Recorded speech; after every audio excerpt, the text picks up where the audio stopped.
Muy buenas tardes.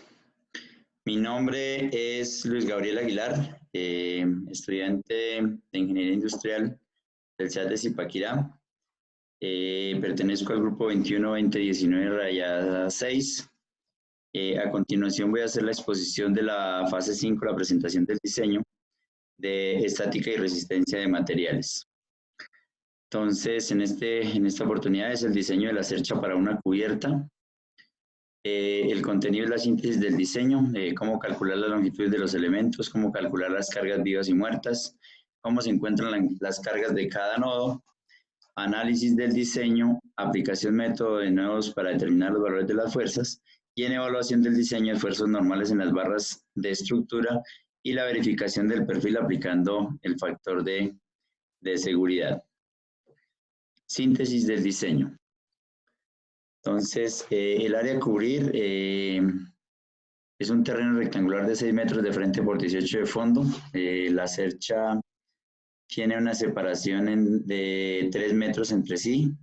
Tendrá una pendiente de 30 grados y se construirá con perfil estructural a 36, ángulo de piernas iguales, L64 por 64 por 4.8. Entonces, para calcular la longitud de los elementos, lo primero que hacemos es hallar la longitud de la cuerda inferior, que en este caso es de 6 metros.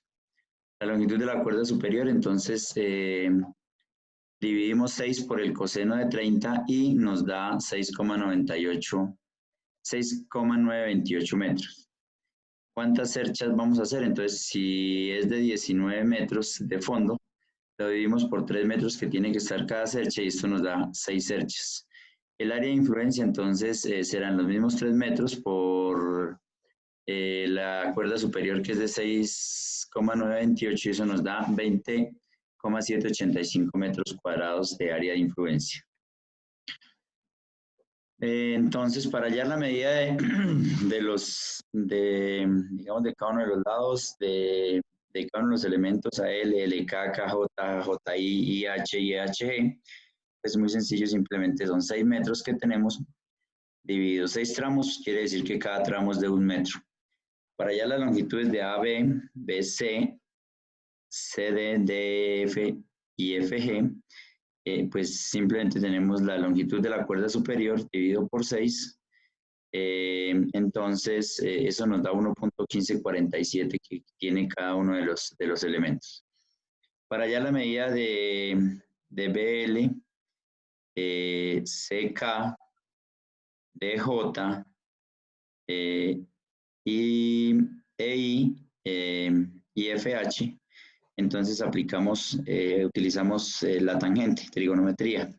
Entonces la tangente de 30 grados para hallar BL, el tangente de 30 grados por AL. Sabemos que AL tiene 5.77, la tangente de 30 es 0,577 por 1, que es la medida de AL. Eso nos da 0,58 digamos, redondeando cifras.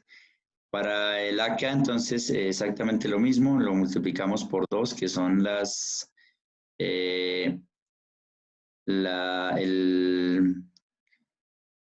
el valor de AK, que en este caso es la base, y nos da 1.15. Y para el DJ, entonces, la base tiene un valor de 30. Entonces, de 3 metros, perdón. Entonces, eso nos da 1,7. Para FH y EI, como son iguales a BL y a CK, respectivamente, son los mismos valores. Para allá la medida de BK, en este caso, que son estos de acá, BK y DK, que son estos de acá, utilizamos teorema de Pitágoras. Entonces, BK es igual a la raíz cuadrada de BL al cuadrado más L al cuadrado. Entonces, esto nos queda 1.15 elevado al cuadrado más 1 elevado al cuadrado, resolvemos y nos da 1.15. Para DK, el resultado es 2. Acá tenemos el cuadro resumen de cada una de las longitudes de los lados. Tenemos un total de de la suma de todas las longitudes de 24.43. Para calcular cargas vivas y cargas muertas, entonces lo primero que hacemos es hallar el peso de la estructura. Entonces, según la tabla de los valores o las propiedades del perfil, tenemos que el peso por kilogramo el peso por metro es de 4,6 kilogramos, perdón. Y pues como son 2, multiplicamos en 9,2. Para saber el peso total de la cercha multiplicamos los metros totales de la longitud. Entonces, como lo hallamos anteriormente, son 24,43 metros por 9,2, nos da 24,8 kilogramos, prácticamente 225 kilogramos. El peso de la teja, entonces según ficha, cada teja Eternit número 5 pesa 15,92, tiene un ancho útil de 1,32, entonces para cada pendiente que es de 3,46, le sumamos 0,67 que se le va a dejar de volado. Entonces cogemos 3,46, lo dividimos por 1,38 que es el ancho útil, y eso nos da 3 metros. Nos da 3 tejas, perdón, por cada lado. 3 metros del área de influencia de la cercha se requieren 3 metros dividido 0,877, entonces son 3,43 tejas. Prácticamente son 4 tejas. En total 2 por 3 por 3,43 es igual a 20,62 tejas con un peso de 15,92. Multiplicamos y nos da 334. La correa de celosía, entonces, según las especificaciones, tiene una densidad de 5 kilogramos por metro por metro. El número de correas que se necesitan es igual al número de tejas más 1. Entonces, en este caso tenemos 3 tejas más 1. Entonces, eso nos da en total 8 correas que necesitamos para soportar las tejas. Desarrollamos la multiplicación y nos da que la correa de celosía nos va a pesar 120 kilogramos. Entonces, las cargas vivas, tenemos un peso de promedio de una persona de 70 kilogramos por metro cuadrado y lo multiplicamos por 20,785 metros cuadrados, que es el área de influencia, por la gravedad, que es 9,81, nos da 14.273 newtons. Para las cargas muertas, entonces el peso de la cercha es el peso del perfil por kilogramo sobre metros por la gravedad. Eso nos da que es de 9,2, como ya lo vimos anteriormente, por 24 metros, que es el área, por 9,81, nos da 2.204 newton. Para la correa tenemos que multiplicar los metros por la densidad lineal, por la gravedad, nos da que tenemos 1.177 newton.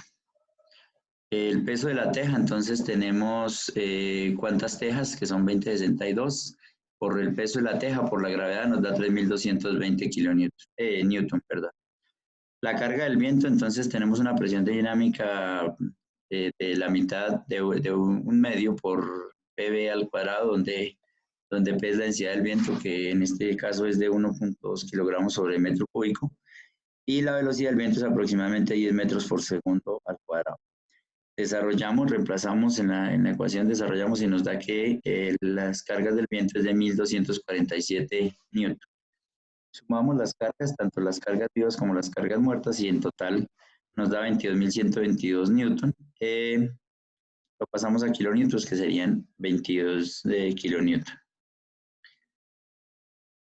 Entonces, ¿cómo se distribuye la carga? Entonces tenemos 22 kilonewton, lo dividimos por las secciones que tenemos acá, entonces son 7 menos 1, pues las distribuimos en estas 6 secciones que tenemos acá, entonces son las 5 centrales más una que está dividida, el mismo 366 dividido 2, y estas son como queda la distribución de la carga.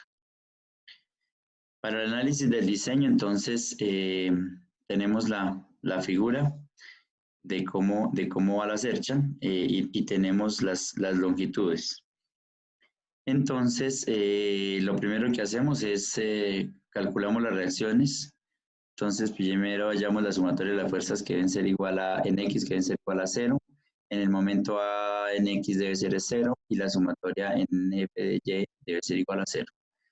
Entonces sabemos que en el momento A más el momento G, que son los dos extremos, la sumatoria son 21 kilonewtons. Entonces, lo que hacemos acá es hacer la sumatoria de los momentos en A que nos deben dar igual a 0. Digamos que acá. Entonces, ahora tenemos 3.5 kilonewton, que es de cada una de las cargas por las diferentes distancias de 1 metro, 2 metros, 3 metros, 4 metros y 5 metros. Y le sumamos el 1,75 por 6 metros, que es el de A, y le restamos G de Y, o las fuerzas en Y, por los mismos 6 metros, igual a 0. Despejamos G de Y y desarrollamos y despejamos G de Y y obtenemos que G de Y tiene un valor de 10,5 kilonewton. Volvemos a la ecuación anterior, entonces reemplazamos G de Y, despejamos a Y y tenemos que es de 10,5 kilonewton. Entonces las dos fuerzas son exactamente las mismas. Para la aplicación del método de los nodos para determinar los valores de las fuerzas internas, entonces separamos todo por nodos, entonces en este caso es el nodo A. Entonces, para hallar en X, entonces AL, que es este, más AB por el coseno de 30 debe ser igual a 0. Entonces, las fuerzas que tenemos acá en AY, como lo acabamos de ver, entonces es 10,5 kilonewton. Y la fuerza hacia abajo, o la fuerza negativa, es de 1,75 kilonewton. Entonces, 10,5 menos 1,75 más el seno de los 30 grados de AB debe ser igual a 0. Desarrollamos y obtenemos que despejamos AB y nos da que es menos 17,5 kilonewton. Y por ser negativo quiere decir que está en compresión. Volvemos a la ecuación anterior, entonces ya tenemos el valor de AB, entonces lo reemplazamos, desarrollamos y tenemos que AL es de 15,15 kilonewton en tensión positivos. Para el nodo L, entonces LK menos AL debe ser igual a 0. En este caso es LK menos AL debe ser igual a 0. Entonces ya tenemos a L, lo despejamos y nos da que LB es igual a 0. Para el nodo B, entonces en X es BC, que en este caso lo multiplicamos por el coseno de 30 grados más BK por el coseno de 30 menos AB por el coseno de 30. Igualamos a 0. Despejamos, los dos cosenos se cancelan, nos queda únicamente BC más BK igual a AB, donde BC más BK es igual a AB, ya lo hayamos hallado, que es menos 17,5 kilonewton. Y en Y, entonces, BC por el seno de 30, menos BK por el seno de 30, menos 3,5 kilonewton, menos AB por el seno de 30 debe ser igual a 0.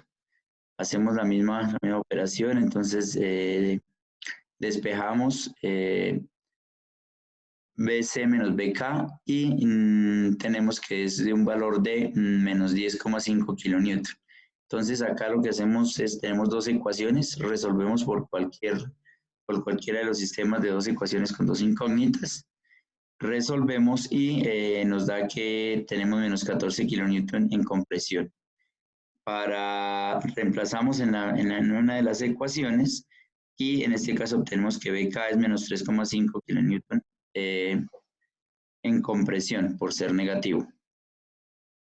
Continuamos así en cada uno de los nodos, seguimos aplicando, digamos, como el mismo procedimiento, desarrollamos, obtenemos los valores para KJ en tensión, CK 1,75 en tensión.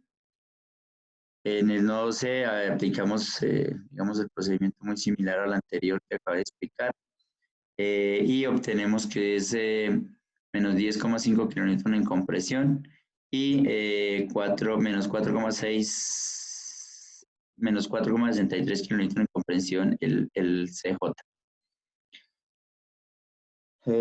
Nodo D, procedimiento, aplicamos el mismo procedimiento, en nodo J aplicamos también procedimientos similares y encontramos todas las fuerzas, el resumen de las fuerzas. Entonces acá todas las fuerzas negativas pues las tenemos en compresión, las fuerzas positivas están en tensión y este que nos dio 0, una fuerza que está en 0, es simplemente un elemento de amarre. Para la evaluación del diseño, entonces, lo que hacemos es apoyarnos en las propiedades de los perfiles de la lámina de acero y en las propiedades de los materiales que se les seleccionaron. Entonces, en este caso acá tenemos que el perfil L64 por 64 por 4.8 tiene un área de 5,81 y el valor en X es de 0,223 por 10 a la 6 milímetros a la 4.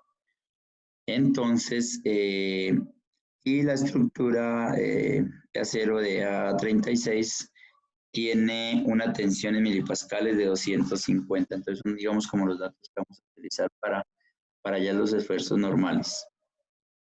Entonces, ¿cómo los hallamos? Entonces, hallamos, lo primero es el área del perfil, que ya la vimos acá, de 581. La multiplicamos por 2, nos da que son 1162 milímetros al cuadrado. Y pasando a la metros es 0,01162. Entonces, como ya tenemos acá las fuerzas, entonces los esfuerzos normales los hallamos de A, B y FG, dividiendo simplemente la fuerza en kilonewton de ese nodo sobre el área, y así para cada uno de los nodos. Entonces aquí obtenemos AB y FG de menos 15,06 megapascales, para LHG, LK y HI de 13,042, para BC y FE de 12,048, menos 12,048 milipascales. Aquí tenemos ya, digamos, que el cuadro resumen de todas las esfuerzos normales, las áreas, los esfuerzos normales y las longitudes. Ahora procedemos a hallar el factor de seguridad de acuerdo a los elementos, o si están en tensión o si están en compresión. Entonces, para los elementos que están en tensión, tenemos que las fuerzas de seguridad son la resistencia sobre la carga, donde la carga es igual a la fuerza sobre el área. Entonces, hallamos acá, digamos, en este caso tenemos que la resistencia son los 250 megapascales sobre las áreas de cada uno de los elementos que tenemos en tensión. En este caso, el ALHG es de 13,042, entonces nos da 19,169. Así lo aplicamos los factores de seguridad para cada uno de los nodos gemelos y obtenemos estos factores. 19, 19, 23,9, 24, prácticamente 166, 41,50. Y esos son para los que están en tensión. Para los que están en compresión, entonces simplemente aplicamos, hallamos primero los momentos de inercia, tanto en DIX como en IEY, y aplicando la fórmula, de acuerdo a estos valores que se tienen en la tabla, hallamos los momentos de inercia y aplicamos la fórmula de Euler que dice que pi al cuadrado por la elasticidad por la inercia sobre la longitud al cuadrado. Desarrollamos, entonces esto nos da que la resistencia es de 659,9 kilonewton. Entonces, ahora lo que hacemos es ya como tenemos la resistencia, la dividimos por la carga, que ya las hallamos, las tenemos acá, cada una de las cargas, de las fuerzas, perdón. Entonces dividimos y obtenemos para A, B y FG 37,71, para BC y FE 47,14, BK y FJ 188,55, CD y DM 62,85 y CJ y EJ 81,44. Entonces hallamos tenemos la tablita de resumen de todos los factores de seguridad. Vemos que ninguno es inferior a 3, entonces por lo tanto la secha está bien diseñada, no hay ningún valor por debajo de 3. Eso es toda la explicación, la bibliografía utilizada. Muchas gracias.